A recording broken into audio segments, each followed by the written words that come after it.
کابل کې د یونیفورم او جاکټ جوړولو یو نوی تولیدي شرکت په فعالیت پیل وکړ. د کابل فرید په نوم دغه تولیدي شرکت د کابل په دشتي برچي سیمه کې نوی فعال شو چې همدامهال پکې 100 تنو ته په مستقیم ډول د کار زمینه برابر شوې ده.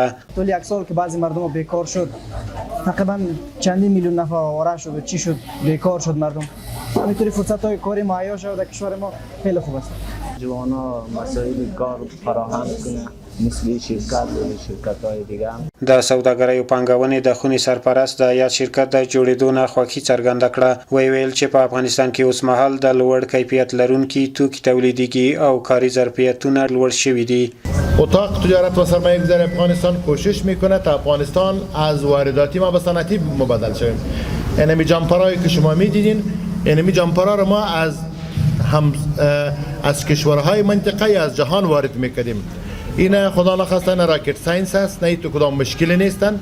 امی کادر و ظرفیتی که در افغانستان هستن تقریبا د دنیا بی‌نظیر هستند. د هیواد په کچه شته اقتصادي ستونزو ته په کتو سره نور هم تولیدي فابریکو او شرکتونو جوړېدلو ته اړتیا لیدل کیږي. هیوادوال هیلهمند دي چې سوداګر او پانګوال د خلکو ته د کاري فرصتونو د برابرولو په برخه کې پانګونه وکړي.